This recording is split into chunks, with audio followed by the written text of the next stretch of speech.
Good evening दोस्तों, मैं मनीष कुमार भोज आप सभी लोगों का अपने YouTube channel Uttarakhand online classes में पुनः हार्दिक स्वागत करता हूं।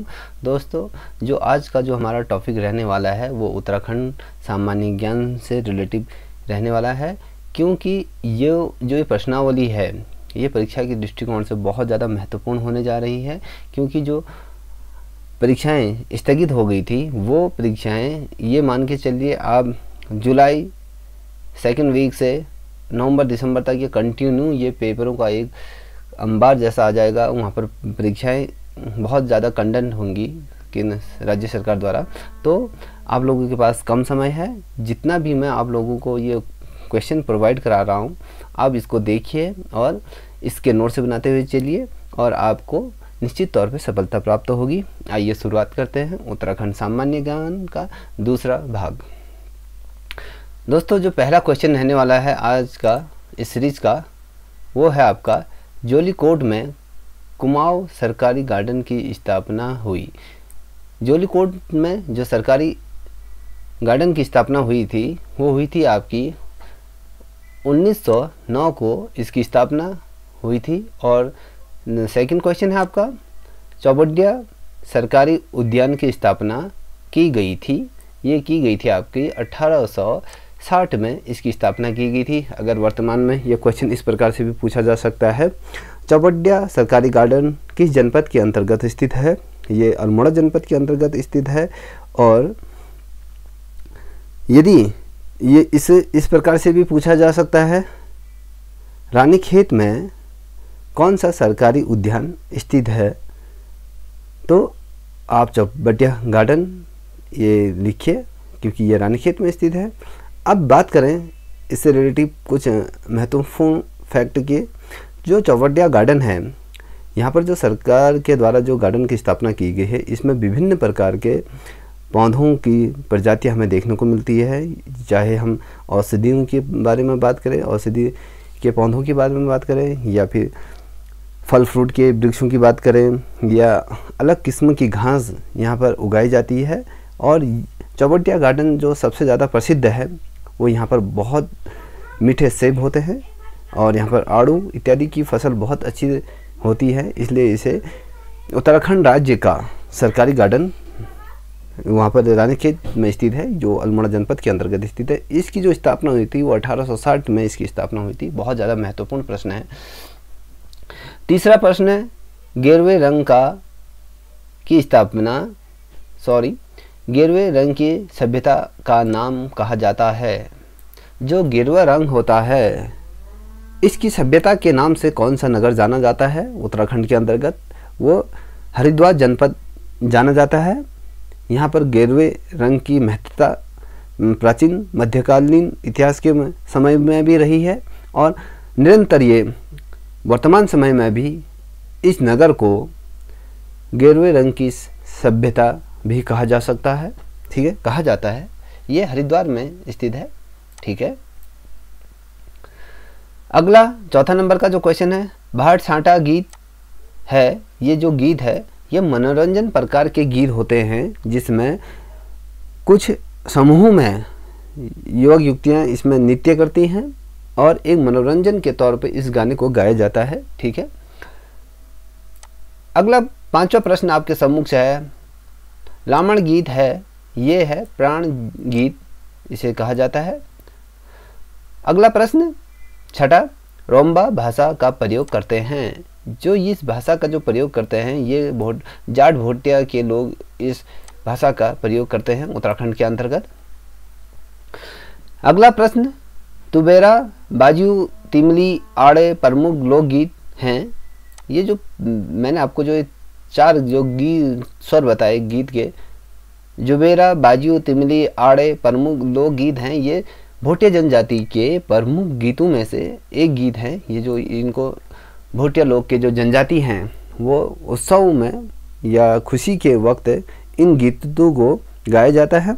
और अगला प्रश्न राज्य को सौर ऊर्जा हेतु पुरस्कार मिला।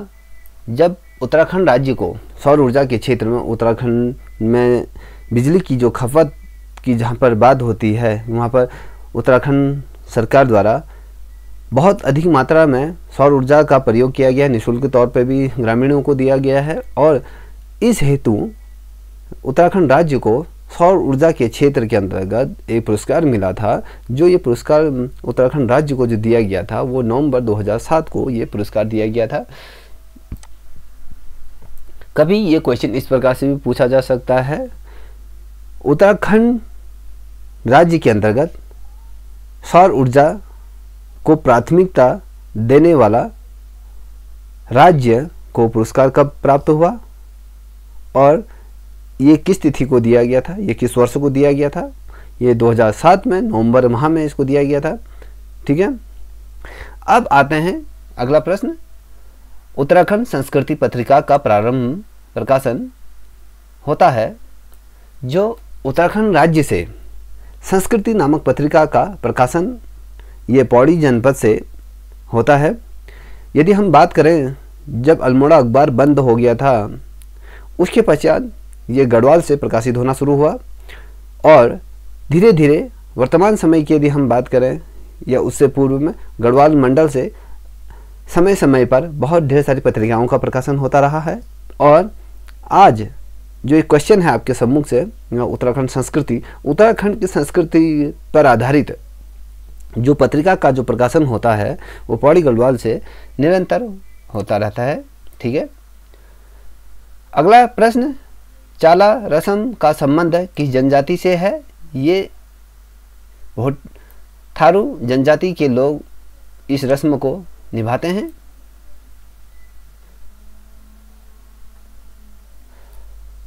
द्वार दूध का मेला लगता है, इसका जो मेला लगता है यह भराड़वाड़ी में इसका मेला लगता है। ठीक है, बहुत महत्वपूर्ण प्रश्न है ये भी। अगला प्रश्न आपके सम्मुख से है, नाग देवता का मेला लगता है। कई दफ़े ये वाला प्रश्न उत्तराखंड के परीक्षाओं में पूछा गया है। ये उत्तरकाशी में ये मेला लगता है। और अगला प्रश्न, जो ये प्रश्न आपके जो सम्मुख से मैं उपस्थित कर रहा हूँ ये 2011 के PCS में भी आ चुका है और समीक्षा अधिकारी प्लस ये ग्राम्य विकास अधिकारी के अंतर्गत भी ये प्रश्न कई दफ़े पूछा गया है। राष्ट्रीय बागवानी बोर्ड का गठन किया गया। जो राष्ट्रीय बागवानी बोर्ड का जो गठन किया गया था ये देहरादून जनपद के अंतर्गत किया गया था। ये 1984 में इसका गठन किया गया था। अब अगला प्रश्न आपके सम्मुख देखिए, ये जो प्रश्न है, पालसी के युद्ध, पानीपत के तीसरे युद्ध व बक्सर के युद्ध के समय कुमाऊं का शासक कौन था।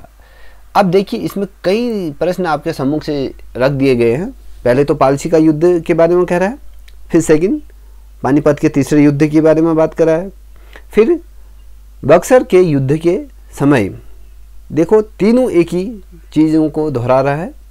कहने का मतलब यह है जिसमें पालसी का युद्ध हो रहा था या पानीपत का युद्ध हो रहा था या बक्सर का युद्ध हो रहा था उस समय कुमाऊं का शासक कौन था। वो था आपका दीपचंद्र कुमाऊं का शासक उस समय था। ठीक है, अब इसे इस प्रकार से भी पूछा जा सकता है, कभी अकेले में भी ये क्वेश्चन पूछा जा सकता है, पालसी के युद्ध के समय कुमाऊं का शासक कौन था, या फिर पानीपत के तीसरे युद्ध के समय कुमाऊं का शासक कौन था, या फिर बक्सर के युद्ध के समय कुमाऊं का शासक कौन था। ये प्रश्न को तीन तरीके से आपके सम्मुख से रखा जा सकता है, या फिर जिस प्रकार से मैंने आपके सम्मुख से ये रखा है इस प्रकार से भी ये पूछा जा सकता है। ये दीपचंद्र कुमाऊं के शासक के तौर पे उस समय थे।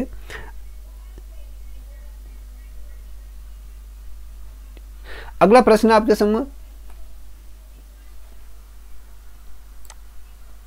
हिंडीबा पर्वत कहाँ स्थित है।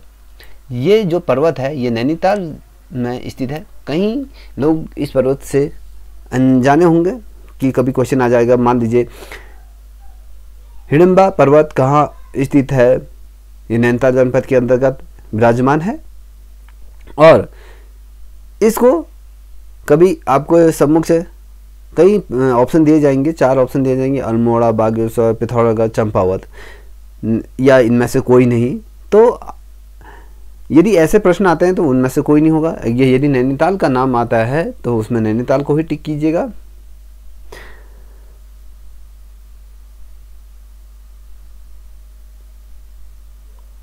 अगला प्रश्न है, विभिन्न विगड़न समिति का गठन हुआ था। ये कुल्ली बेगार की जांच हेतु इस समिति का गठन किया गया था कि जो कुल्ली बेगार जो आंदोलन हुआ था, जो वो बागेश्वर में ये आंदोलन को एक प्रज्वलित समा मिला था, जिसमें कुल्लू बेगार के रजिस्टर इत्यादि सरयू नदी में बहा दिए गए थे जब आग लग गई थी। ये चीज़ें इसकी जो जांच के अंतर्गत इन्हें देखने को प्राप्त हुआ था।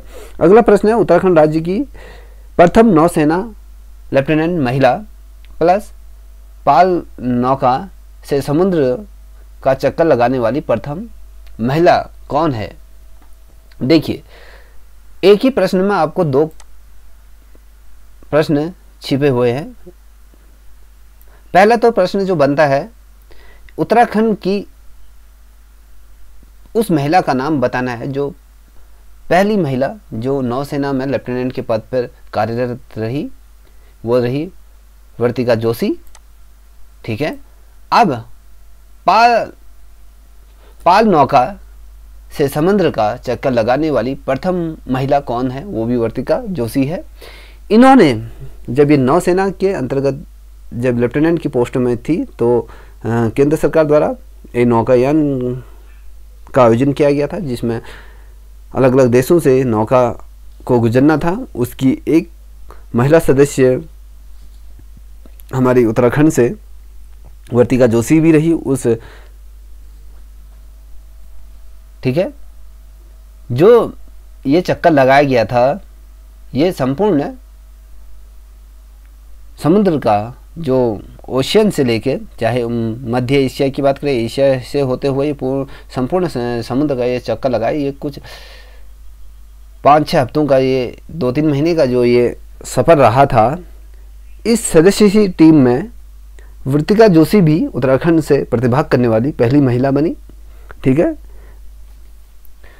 अब अगला प्रश्न है आपके सम्मुख से, मोतीलाल नेहरू आए अल्मोड़ा कब आए? जो मोतीलाल नेहरू अल्मोड़ा आए थे वो 1920 में उन्होंने अल्मोड़ा का दौरा किया था। ठीक है। 1920 में किसका दौरा अल्मोड़ा जनपद के अंतर्गत हुआ था? वो हुआ था आपका मोतीलाल नेहरू जी का दौरा अल्मोड़ा में हुआ था। ये अल्मोड़ा आए थे। और अब अगला प्रश्न, ब्राह्मणों पर कुसीही नामक कल लगाया गया। ये जो कल लगाया गया था, ये गोरखाओं द्वारा लगाया गया था। ठीक है। अब काशी में बद्र आश्रम की स्थापना हुई थी। यह हुई थी 1918 को इस आश्रम की स्थापना हुई थी। फिर से मैं इसको दोहरा देता हूं। काशी में खट्टर आश्रम की स्थापना हुई थी। ये हुई थी 1918 में इस आश्रम की स्थापना की गई थी। अगला प्रश्न आपके सम्मुख परीक्षा के दृष्टिकोण से बहुत ज़्यादा महत्वपूर्ण है। 1942 में भारत छोड़ो आंदोलन का सर्वप्रथम प्रभाव पड़ा। जो भारत छोड़ो आंदोलन का जिस समय ये प्रारंभ हो रहा था, इसका जो प्रभाव सर्वाधिक जो पड़ा था, ये अल्मोड़ा जनपद में पड़ा था। अल्मोड़ा में इसका सर्वाधिक प्रभाव पड़ा था। ठीक है। क्योंकि यहाँ पर भी ब्रिटिश हुकूमत रही थी, तो यहाँ पर और राज्यों की अपेक्षा उत्तराखंड राज्य के अंतर्गत अल्मोड़ा में इसका सर्वाधिक प्रभाव देखने को मिला था। और देहरादून में सर्वप्रथम तार सेवा प्रारंभ हुई। अब तार सेवा क्या होती है? जिसमें लेटर पोस्ट होती है, जिसमें सुखद और दुखद समाचारों को आदान प्रदान किया जाता है। इसे तार सेवा कहते हैं। तत्काल सेवा, जिसे इमरजेंसी सेवा के तौर से भी इसे जाना जाता है, ये हुई थी 1865 में। इस सेवा का प्रारंभ देहरादून में हुआ था। अब अगला प्रश्न बहुत ज़्यादा महत्वपूर्ण, ये कई दफ़े ये क्वेश्चन पूछा गया है। ये पीसीएस के अंतर्गत भी ये क्वेश्चन पूछा गया है। और नायब तहसीलदार की जो परीक्षा हुई थी उसमें भी ये क्वेश्चन पूछा गया था। 2017 में भी ये क्वेश्चन पूछा गया है। 2011 का जो प्रवक्ता संवर्ग का जो परीक्षा पेपर हुआ था उसके अंतर्गत भी ये प्रश्न पूछा गया है। और तो और ये जो टीटी की जो परीक्षाएं होती हैं उसके अंतर्गत भी ये क्वेश्चन पूछा गया है। बहुत ज़्यादा महत्वपूर्ण होने जा रहा है ये वाला प्रश्न, इसे नोट कर लीजिएगा। शिक्षकों के लिए शैलेश मटियानी पुरस्कार की शुरुआत की गई थी। अब शैलेश मटियानी पुरस्कार की जो शुरुआत की गई थी वो उत्तराखंड राज्य ने 2009 में इस पुरस्कार को लॉन्च किया था। शिक्षकों के अग्रणी कार्य के लिए, जो शिक्षक बहुत अपने क्षेत्र में अच्छा कार्य करते हैं उनको ये पुरस्कार दिया जाता है, शैलेश मटियानी।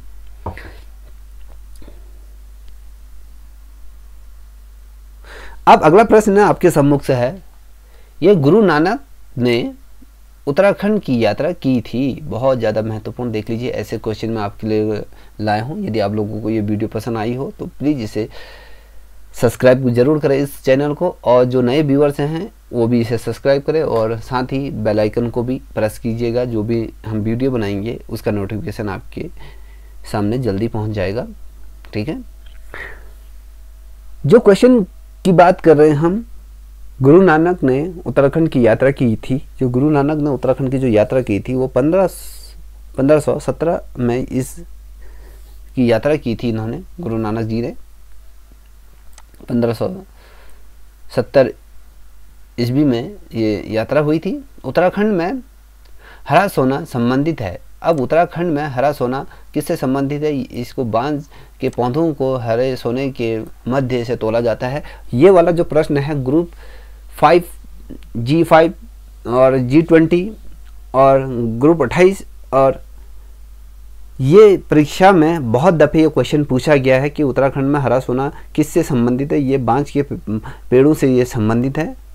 ठीक है, क्योंकि सोने के भांति उत्तराखंड के जो बांज के वृक्षों को इतनी महत्वता दी जाती है, क्योंकि उत्तराखंड की जो भौगोलिक परिस्थिति है जो उस पे इसका बहुत ज़्यादा महत्वपूर्ण योगदान इस पौधे का है, तो इसलिए इसको हरा सोने की संज्ञा दी गई है।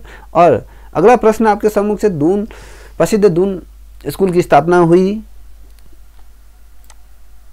ये हुई थी आपकी 1935 में दून स्कूल की स्थापना हुई। अगला प्रश्न आपके सम्मुख, उत्तराखंड राज्य का पहला पावर हाउस स्थापित हुआ था। ये स्थापित हुआ था आपका मसूरी में। ये पावर हाउस की स्थापना हुई थी, ये लगाया गया था। मतलब जो बिजली का जितना भी पावर जनरेट होती है, बिजली का आदान प्रदान जो होता है, बिजली जहाँ पर बनाई जाती है, ये जो संयंत्र लगाया गया था, ये पावर हाउस जो स्थापित किया गया था, ये मसूरी में इसकी स्थापना हुई थी। अब नैनीताल को उत्तर प्रदेश की ग्रीष्म राजधानी कब बनाया गया था?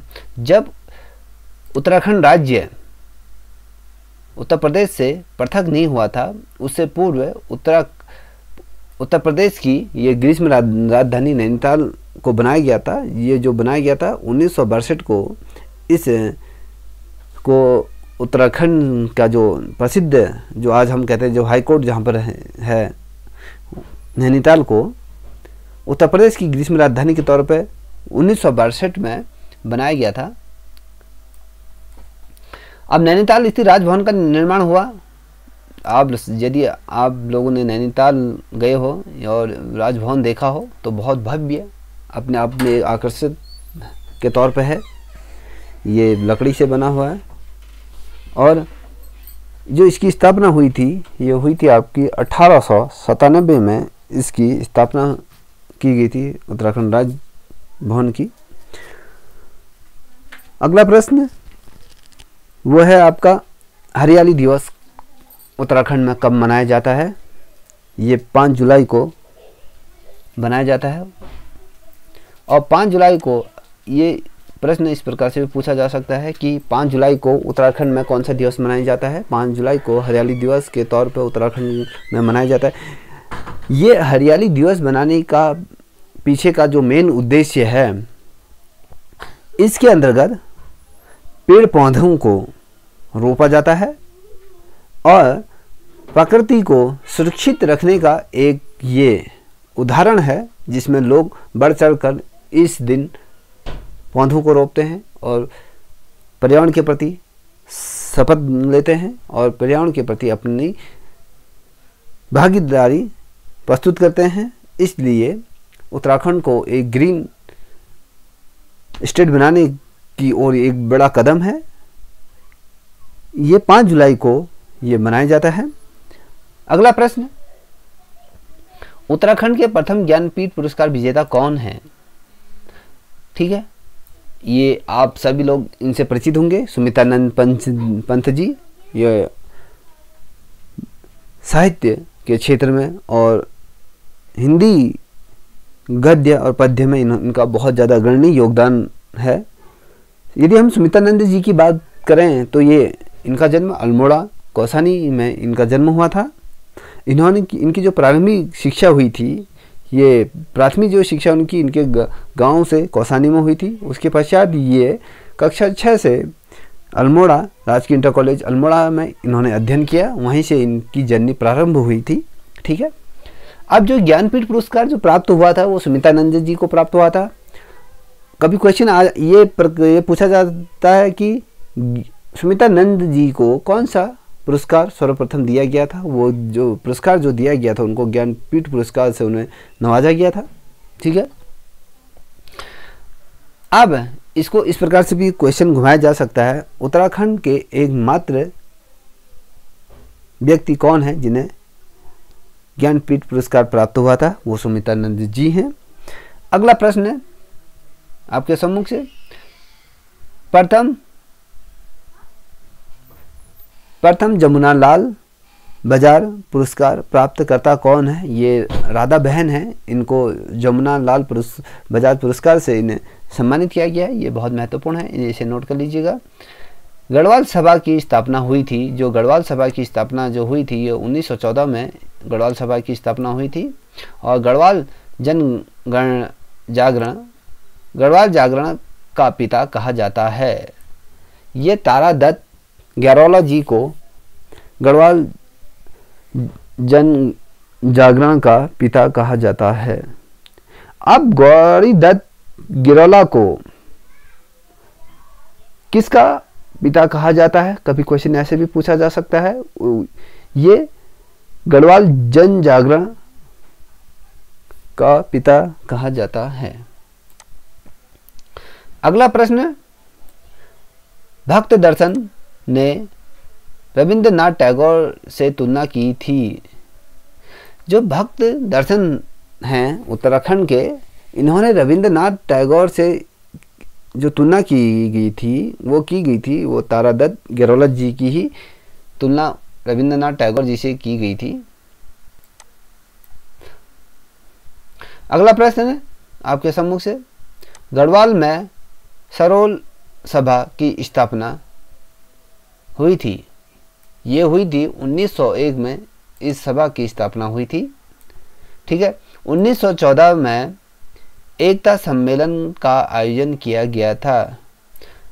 1914 के अंतर्गत एकता सम्मेलन का जो आयोजन किया गया था वो दुगड़ा में किया गया था, जो गढ़वाल मंडल के अंतर्गत आता है।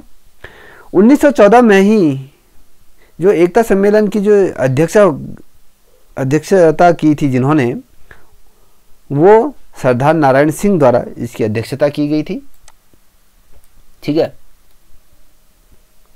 अगला प्रश्न बहुत ज़्यादा महत्वपूर्ण, हितकारी सभा की स्थापना हुई। ये हुई थी आपकी 1901 में। ये हितकारी सभा की स्थापना हुई थी 1902 में, सॉरी एक नहीं 1902 में इसकी सभा की स्थापना हुई थी। अब गढ़वाल का महर्षि कहा जाता है, ये आप लोगों को पता होगा, ये तारा दत्त गैरोला जी को। अब देखिए गैरोला जी से संबंधित कई क्वेश्चन आ रहे हैं, इसमें कंफ्यूज मत होइएगा। देखिए फिर से मैं रिपीट कर देता हूँ, जो गढ़वाल जन जागरण का जो पिता कहा जाता है वो गैरोला दत्त को कहा जाता है, तारा गैरोला दत्त को कहा जाता है। जो भक्त दर्शन ने जो रविंद्रनाथ के साथ जो तुलना की थी वो तारा दत्त गैरोला जी की ही तुलना की गई थी। और जो गढ़वाल का महर्षि कहा जाता है वो भी तारा दत्त गैरोला जी को ही कहा जाता है। स्वाधीन प्रजा के संस्थापक कौन थे? ये विक्टर मोहन जोशी रहे। अब अगला प्रश्न, श्री देव सुमन किस समाचार पत्र के संपादक मंडल में सम्मिलित थे? जो देव सुमन जी थे वो किस समाचार पत्र के संपादक मंडल के समिति के तौर पर थे? वो कर्मभूमि समाचार पत्र के संपादक के तौर पर रहे हैं। ठीक है। अब उत्तराखंड से निकलने वाला प्रथम देसी पत्र था वो था समय समय विनोद। 1868 में ये निकाला गया था। अगला प्रश्न, गढ़वाली कवितावली के लेखक हैं वो आपके तारा दत्त गैरोला जी ही हैं। ठीक है। मैं एक वीडियो तारा दत्त गैरोला जी पे बनाऊंगा पर्सनली, आप इसे देख लीजिएगा। अगला प्रश्न शुरू करने से पहले यदि आप लोगों को ये वीडियो पसंद आई हो तो प्लीज़ इसे सब्सक्राइब करें। जो अगला प्रश्न है, गढ़वाल पुनर्जागरण का पिता कहा जाता है वो आपके चंद्रमोहन रतोड़ी जी को कहा जाता है। और किस केदार को जाट मोलेर कहा जाता है? ये कपिलेश्वर और कपलनाथ चमोली को ये कहा जाता है। ठीक है। अब उत्तराखंड के दक्षिणी भाग में आर्यों का निवास स्थान को पुराणों में कहा जाता है। जो उत्तराखंड के अंतर्गत जो दक्षिण भाग के यदि हम बात करें उसमें जो आर्यों का जो निवास स्थान पुराणों में जो वर्णित है वो गुरुजाल है। महाभारत में वर्णित सुभापुर का वर्तमान नाम क्या है? ये आपका ये श्रीनगर है इसका वर्तमान नाम। और पुराणों में समझनियों का शिरोमणि माना जाता है, ये देवप्रयाग को माना जाता है। और चंद सिंह गढ़वाली के अलावा किस व्यक्ति का नाम गढ़वाली है? अब देखिए आप लोगों को ये पता होना चाहिए चंद सिंह गढ़वाली के अलावा अन्य गढ़वाली के नाम से और दूसरा व्यक्ति भी जाना जाता है, वो वजूल लाल भट्ट जी को भी जाना जाता है गढ़वाली नाम से। और एक कुड़ी कितने किलो के बराबर होता है? ये 1 केजी के बराबर होता है। ठीक है। रिंगल डांस किस जनजाति द्वारा किया जाता है? यह राजी द्वारा किया जाता है। अब शिवालिक श्रेणी का प्राचीन नाम क्या है? ये मैनाक है इसका नाम, बहुत ज़्यादा महत्वपूर्ण है, इसे देख लीजिएगा। अगला प्रश्न, गढ़वाल लोक भाषा की प्रथम कहानी है। जो गढ़वाली लोक भाषा की जो प्रथम कहानी है जो गढ़वाली भाषा में जो छपी थी वो थी गणेश कोसो मित्र रुवाल पोकड़ा, ये है। ठीक है। अब किस हिमालय क्षेत्र में जीवाश्म का अभाव पाया जाता है? वो लघु हिमालय और मध्य हिमालय के मध्य ये जीवाश्म का अभाव पाया जाता है। और कुमाऊं में संस्कार गीतों को कहा जाता है सुगनावार या न्यूतोण कहा जाता है। फिर से मैं इसको दोहराता हूँ। कुमाऊं में जब कोई संस्कार होता है या शादी विवाह होते हैं या मुंडन इत्यादि होते हैं, जब उत्सव होता है तो उसके अंतर्गत तो कुमाऊं क्षेत्र के अंतर्गत ये शुभ आखर गाए जाते हैं महिलाओं के माध्यम से। न्यूतण इसे भी कहा जाता है। ये बहुत ही प्राचीन संस्कार गीत हैं जो समय के साथ साथ विलुप्त होते जा रहे हैं। इनको संरक्षित करने की बहुत ज़्यादा ज़रूरत है। जड़ी बूटी जिसे कैंसर के अचूक दवा माना जाता है ये था थूनेर को कैंसर की दवा के तौर पर यूज किया जाता है। रामबाण की तरह ये यूज होती है। अब कृषि से डी.फिल की डिग्री, अब कृषि से डी.फिल की डिग्री हासिल करने वाले देश के प्रथम शोधकर्ता कौन थे जिन्होंने कृषि में डिग्री जो हासिल करी, डी.फिल की जो डिग्री हासिल की थी वो प्रोफेसर नंदन प्रसाद घड़ियाल थे। अब अगला प्रश्न, गढ़वाल के हाथी माई कहे जाने वाले कुंवर सिंह नेगी जाने जाते हैं, ठीक है, इनको ये जो जाने जाते हैं सूर्यमुखी को वेल में नौगार हेतु, ठीक है। जो अगला प्रश्न है वो ज़्यादा महत्वपूर्ण है, इसलिए मैं आपको बताना चाहूँगा। नैनीताल नगर पालिका के प्रथम भारतीय अध्यक्ष थे, जो नैनीताल नगर पालिका के जो प्रथम भारतीय अध्यक्ष थे वो थे मोहनलाल शाह को नगर पालिका के अध्यक्ष के तौर पर चुना गया था। चोरों की गुफा, देखो चोरों की गुफा नामक पर्यटन स्थल है, ये देहरादून के अंतर्गत ये स्थित है। उत्तरकाशी के किस बुग्याल में शीतकाल में भंजक की होली खेली जाती है? ये दयाला बुग्याल उत्तरकाशी के अंतर्गत ये होली खेली जाती है। बासुकी ताल स्थित है, ये रुद्रप्रयाग जनपद के अंतर्गत ये ताल स्थित है।